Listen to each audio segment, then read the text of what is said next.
kachika, ngayong araw nga March 16, 2025 ay nagbigay nga ng update si Miss Kris Aquino sa kanyang social media account kung saan talaga namang super thankful nga daw siya sa kanyang bunsong anak na si Bimbi.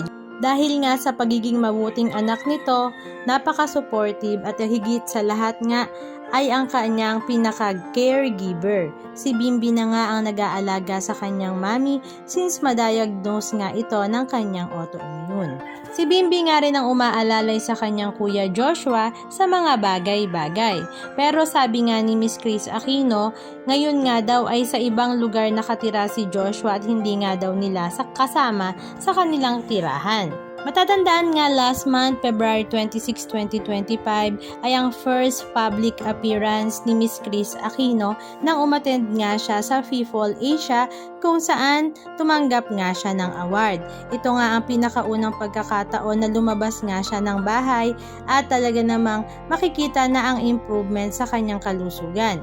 That time nga ay medyo masama rin nga ang kanyang pakiramdam at nahihilo, pero kinaya nga niyang lumabas at tanggapin ang award galing sa People's Asia. Pero ngayong araw nga, March 16, 2025 ay inamin nga niya na mas mahina nga siya ngayon at mas masama ang pakiramdam dahil hirap na nga daw siya sa pagtayo at sa paglalakad. Ito nga ang kanyang caption sa kanyang latest post ngayong araw.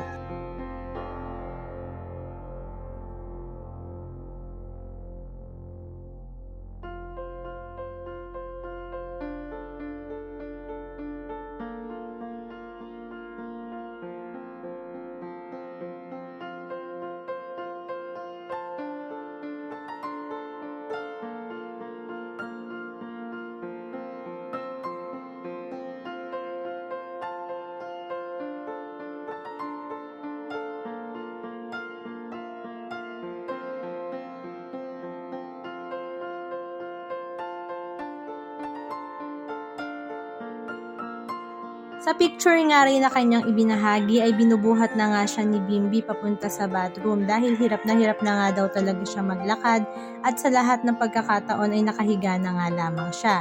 Kaya naman super thankful nga niya kay Bimbi.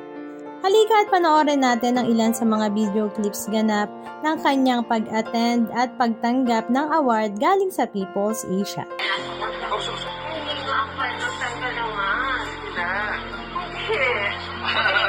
Okay, let's have a photo. Why is Michael special to you? Because actually acting like the dad to me. And My the dad to parents. Kuya. Yeah. They've said his parents are here. That's really, he's more than just a friend. He's really like the younger brother I never had.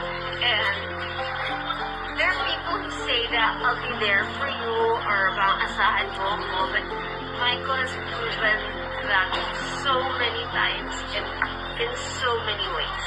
And he gave his 2 cars to us. What did he give you? His vehicle, my boys are His 2 cars? Wow. Pili ko yung si doctor. Yeah. And then si Doc. Yes. And then he told me,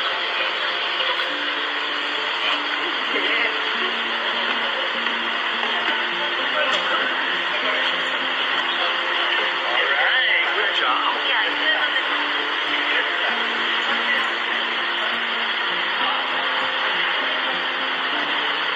Anong masasabi nyo mga kachika? Just comment down below. And please don't forget to subscribe. Thank you!